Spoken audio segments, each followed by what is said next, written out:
What's up, guys? Welcome back. My name is Mike, and we're in the middle of a very, very special episode of Let's Play Hearts of Iron 4, fighting against the Italians right now while we talk about Canada's first disastrous outing against the Japanese.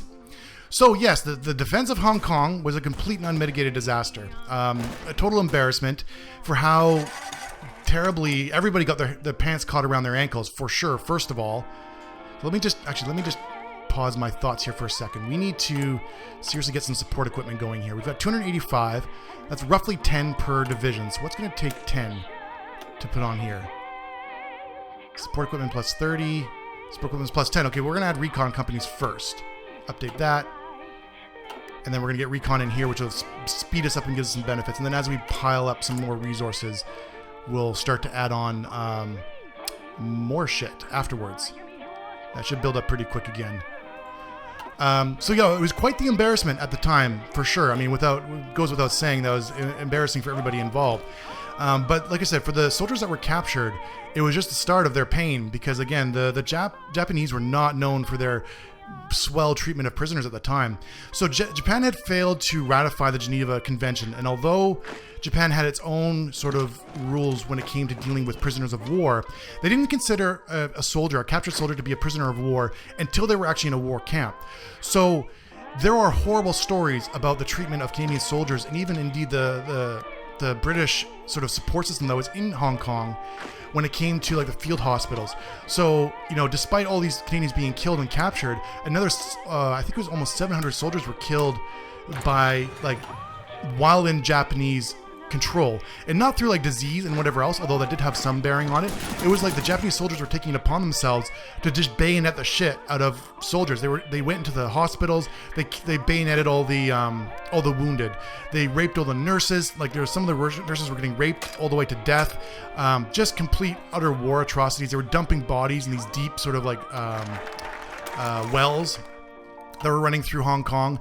And, you know, it just, you know, these horrible atrocities that were being committed.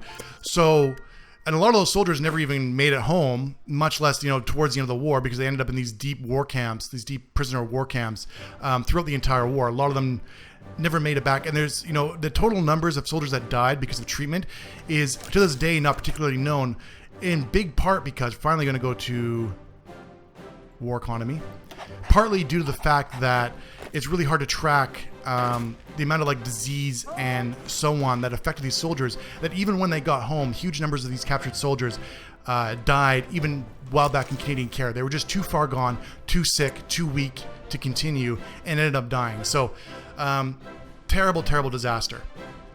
So, I mean, this was in 1941. So this is 2 years after this is early 1941. So 2 years after the declaration of war against the Axis, against Germany. So the other thing that happened, of course, in 1941 is the day that will live in infamy, and that happened soon after, which led to a huge uprising in anti-Japanese sentiment, especially in my home province of British Columbia. So Japanese internment camps and the treatments of Japanese at home is a very dark mark on Canadian history, but it's something that, although is kind of, you know, not really great to think about in terms of how Japanese, like native Canadian, born and bred and raised Japanese were treated in Canada, in their hometown. Some of them were like so acclimated to Canadian lifestyle. A lot of them didn't even speak Japanese, and yet they were being treated unfairly. It was the Communist Party, the CCP actually, which we talked about a little bit earlier, who was really pushing for like fair treatment of everybody. But with the outrage of what happened in Hong Kong, and then again the bombing at Pearl Harbor, you can imagine that the common sentiment was against them. And it was Mackenzie's Liberals again who pushed for basically internment and displacement of Japanese. So the fear was, after they saw what happened at Hong Kong, the fear was that bombing would come to British Columbia by the end of the year.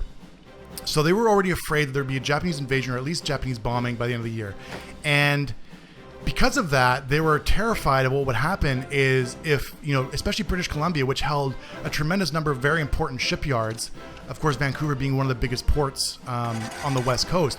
What would happen if all these shipyards were being basically sandwiched in between, you know, invading Japanese forces or invading Japanese raiding forces, airplanes, whatever else, and any like sort of local partisans that might rise up against the local population. They just couldn't be certain as to who was loyal and who wasn't, despite the fact that maybe you're a third generation Japanese person that didn't even speak English and, you know, was running a business. It didn't fucking matter. It was basically all Japanese or no Japanese.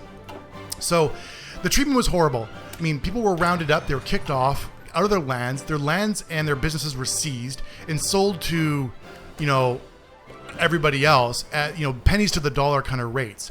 And, you know, if you made any sort of like outrage or decided you didn't want to leave, you're basically just branded like, okay, you know what, that's fine, but if you don't leave and when the war's over, depending on how it goes, you may no longer be considered to be like a Canadian. Like, they would basically pull the rug out from under you and you'd be held responsible for any sort of like Japanese atrocities that may occur on Canadian soil. So for a lot of Japanese, it was basically just easier to give up and go than it was to try to fight the power.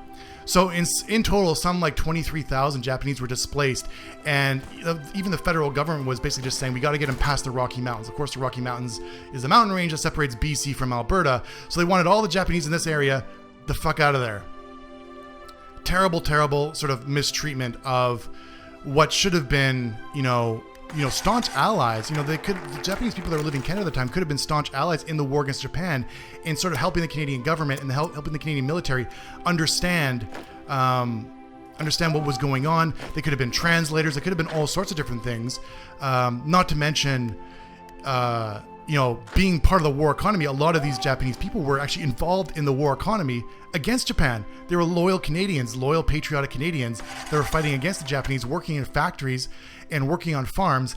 But it was just that, you know, utter racism that happened. And it's, like I said, a truly dark moment in the war. Here in Vancouver, there's actually, if you walk around downtown, you can see some of the original territory that was seized from the Japanese. They have these sort of like historical placards up, so you can tell where the old Japantown used to be downtown, and sort of like what was displaced by the government. And you know, it's kind of it's a little bit forlorn, you know, when you look at that kind of stuff, just to understand that how bad the government truly was in terms of its institutionalized racism, just because of the outrage against Japan. And I mean, the racism extended, of course, to citizens as well. This wasn't just, it was the government response to the Japanese racism, a racism against the Japanese that led to it. It wasn't government pushed, it was a response to it. So there's all sorts of horrible stories about, you know, people being spit on in the streets and, like, you know, buildings being broken into, and just horrible shit that was going on the whole time. Are we done with the Italians back here? Should we push all the way down? I think we should push all the way down. Probably a good idea. How is our divisions doing? We're still short on support equipment. We still have a long way to go. We have to build up our stockpiles and our efficiency. We need more factories. How long are these factories along? Getting there. One more, then we're starting to build more military factories. So we shall... I'm going to stop this advance for now. Let's build up on the front line here. Siamese Empire has capitulated. Poor Siam. Poor Siam. So we'll just stop our offensive and we will go into defensive mode for just a minute here. I noticed we're running low on manpower again. I don't know if we're gonna, I think I've been way too aggressive in this campaign. I don't think I'm going to be able to make much more of a push. We're going to have to get really conservative with our manpower very shortly here, because we're already deep into our manpower tree. We'll do atomic research, I think. So that was the fate of Hong Kong and sort of that front, and the Japanese sort of internment. This mountain range is brutal. We see the infrastructure of the organization ticking down. So that was the sort of the Pacific front for much of Canada, and sort of set the tone for the rest of the war. So meanwhile, halfway across the world, you have the Canadian troops that are sitting in Britain, where again, started to cause a lot of problems. So I talked a little bit about in World War I how the Canadian soldiers are really raucous, really rowdy, and so on. Well, this reputation was, you know, well in effect in Britain at the time. So yes, Canadians were complete fucking assholes to their British hosts at the time in Britain. So any Brits listening to this, I'm sorry. A typical Canadian, I'm sorry for being such dicks for our people being such dicks to you during the Second World War. So, I mean, the dickishness went both ways. I mean, the Brits were looking down on Canada as being sort of these, like, almost like savages, you know. They were rough and tumble. They were drinking all the time. There's prohibition going on in Canada at the time. Not to mention with the rum ration, there's very little alcohol to go around in terms of like what was freely available to drink. But in Britain, there was no such thing. So the Canadians were famous for literally just getting drunk all the time. There's nothing else to do in fucking Britain except get drunk. Compounding the problem was a couple of factors. So first of all, we'll get you guys to guard this border. We'll wear these guys down. First of all, Canadians were getting paid more than the Brits were. So when it came to the very lovely British female population, the Canadian soldiers at the time had a huge sort of advantage on the local Brits when it came to wooing the light aircraft, wooing the lovely British lady folk of the time. Which, of course, again, didn't sit well. I think by the end of the war, something like 45,000 Canadians had ended up marrying British women. Many of them soldiers that had been stationed, of course, in Britain, just had nothing better to do but go on dates with money in their pocket because they were getting paid better than the British troops were. But we're talking about like accounts of outright looting. We're talking accounts of just fights in the streets, breaking glass, like causing all sorts of damage to property and so on. And these are Canadian troops in Allied territory that were just bored as shit and had nothing better to do. Ironically, the Canadian soldiers actually formed really nice relationships, and Liberia joined the Allies. Congratulations, Liberia. You're on the good guys' side. Formed a great relationship with a lot of the Scottish soldiers at the time. They were also stationed. Of course, the Scots having no traditional love for the British, the Scots and the Canadians found themselves almost being spirit animals when it came to their, the time they lived in Britain. So it ended up basically being Scots and the Canadians versus the Brits. But again, the Canadians really looked down. Oh, no, don't do that. Fucking idiots. Go there. Again, the Canadians really looked down on the Brits. It's funny because, we think of Brits being so, sophisticated, educated. They have the image of being the super spies, royalty, and so on in today's media.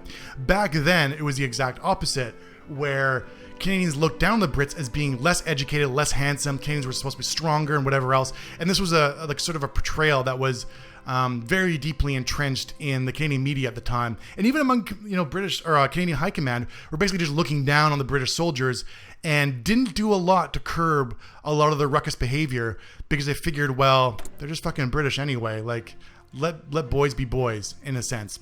However, all of this craziness didn't really play so well into the overall British concerns about what the fuck they were going to do with all these Canadian soldiers, and then led into what was easily the biggest disaster. Even in the face of what Hong Kong looked like, there was still a bigger disaster yet to come in the raid of Dieppe, which was, the dark rumors of that, of why Dieppe was pulled off the way it was probably partially because the Brits were just fucking tired of hosting these rowdy Canadian soldiers. But we'll get into that next episode. Thanks so much for watching, guys. Much love, big kisses, and we'll see you soon.